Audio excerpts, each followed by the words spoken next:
এই টবটার মধ্যে আজকে আমি একটু কিচেন কম্পোস্ট করব। এখানে ফুটো করা আছে, এই ফুটোটার মধ্যে একটা খোলা দিয়ে দেবো, দিয়ে এখানে নিচে এই যে কিছু কাগজ, একদম পুরনো কাগজ মিষ্টির প্যাকেটের কাগজ, এই সব কিছু এর নিচে দিয়ে দেবো। পেপার এরকম করে, এরকম করলে জলটা বেরিয়ে যেতে সুবিধা হবে। এখানে কিছুটা পাতা নিয়েছি, শুকনো পাতা দিয়ে দিলাম।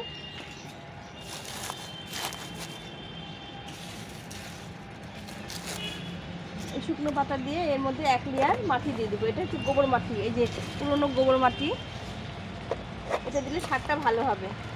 এই মাটিটা দিয়ে দিলাম। এভাবে ভালো করে চেপে দিয়ে, একদম চেপে দিতে হবে। এটা আস্তে আস্তে ডিকম্পোজ হয়ে সার হয়ে যাবে।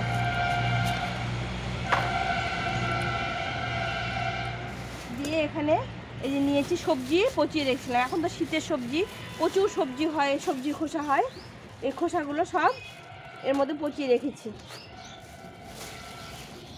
একদম দেখো কত সবজির খোসা, এই খোসাগুলো সব দিয়ে দেবো। এগুলো একটু পচিয়ে কেরি ব্যাগে রেখেছিলাম, একটু পচে গেছে, এটাতে ভালো সার হবে। পেঁয়াজের খোসা, কফির খোসা, পালং শাকের এর গোড়াগুলো, তারপর রসুনের খোসা, আলুর খোসা, এগুলো সব দিয়ে সবজিগুলো আমি একটা ব্যাগের মধ্যে করে রেখে দিয়েছিলাম। এগুলো এর মধ্যে দিয়ে আবার একটু মাটি চাপা দিয়ে দেবো, হালকা করে একটু মাটি চাপা দিয়ে দেবো। এই মাটিটা দিলে খুব তাড়াতাড়ি সার তৈরি হবে। অনেক আনাজের খোসা দিলাম এখানে, আর দেখলো তো শুকনো পাতা টাতা দিলাম, দিয়ে একটু মাটি দিয়ে দেবো। এইভাবে করে তোমরা জৈব সার খুব সহজেই করতে পারো, মানে কিচেন কম্পোস্ট বা জৈব সার যেটাই হোক। এর উপরে আমি দিয়ে দেবো এই কিছুটা বাসি ভাত। এই বাসি ভাত গাছের জন্য খুব ভালো খাবার, আর এই সারটাকে তৈরি করতে খুব সাহায্য করবে, তাড়াতাড়ি করে সারটা তৈরি হয়ে যাবে। এই কিছুটা বাসি ভাত, যেটা ঘরে বাসি হয়ে যায়, পুরনো ভাত রেখে কদিন রেখে দিয়েছিলাম, রেখে দিয়ে ভাতটাকে পচিয়ে নিয়েছি। পচিয়ে নিয়ে এই যে এইভাবে দিয়ে দিলাম। খুব তাড়াতাড়ি সার তৈরি হয়ে যায় এই ভাত দিয়ে দিলে, আর এটা গাছের জন্য খুব ভালো খাবার। আর এখানে নিয়েছি কিছু চাপাতি, এই যে চাপাতিগুলো চিনি ধুয়ে রেখেছিলাম, মানে চা পাতাটা ধুয়ে রেখেছিলাম। আমরা চা পাতায় চিনি দিই না যদিও, মানে চায়ের মধ্যে ধুয়ে রেখেছিলাম, সেই চা পাতাটা এভাবে দিয়ে দিলাম।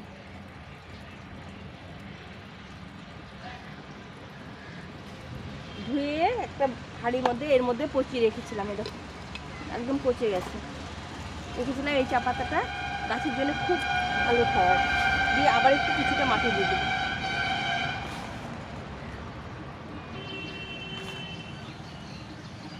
এরকম লেয়ারে লেয়ারে সব কিছু দিয়ে দিয়ে মাটি একটু করে মাটি চাপা দিয়ে দিতে হবে। এভাবে সুন্দর কিচেন কম্পোস্ট বা জৈব সার তৈরি হয়।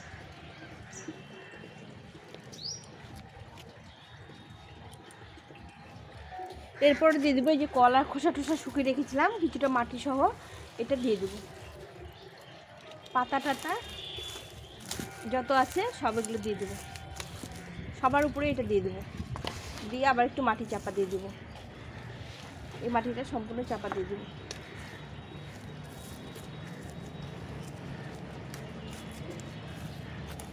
এত সুন্দর সার হয় এটা। এর মধ্যেই আমি গাছ বসিয়ে দেবো।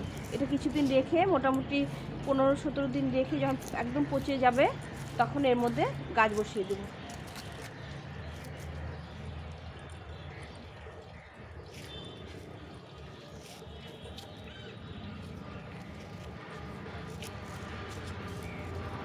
ভালো করে চেপে দিতে হবে।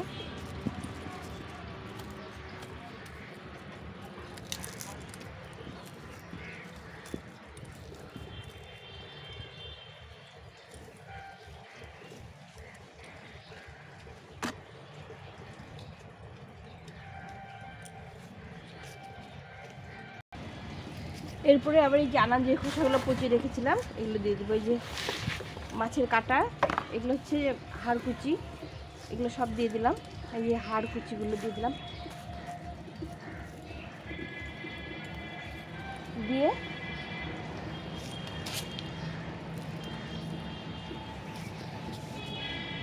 এটা একদম নেমে যাবে আস্তে আস্তে। এটা যখন ডিকম্পোজ হবে তখন আস্তে আস্তে এটা সম্পূর্ণ নেমে যাবে।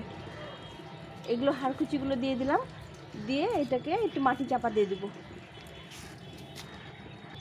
এর মধ্যে আমি কিছুটা মাটি দিয়ে দেবো, উপর দিয়ে হালকা করে একটু মাটি দিয়ে দেবো। এর মধ্যে যে কোনো ফুল ফল সব গাছ খুব ভালো করে গ্রো করবে, আর কোনো খাড়ই দিতে হবে না কিছুদিন।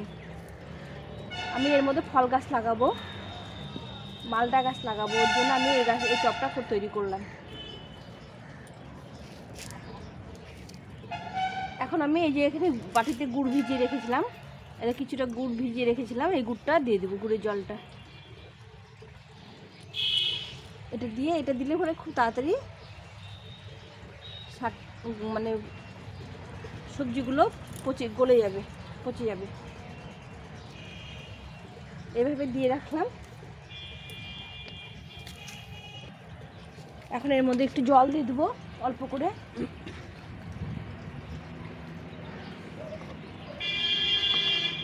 জল দিয়ে এটাকে ভিজিয়ে রেখে দেবো।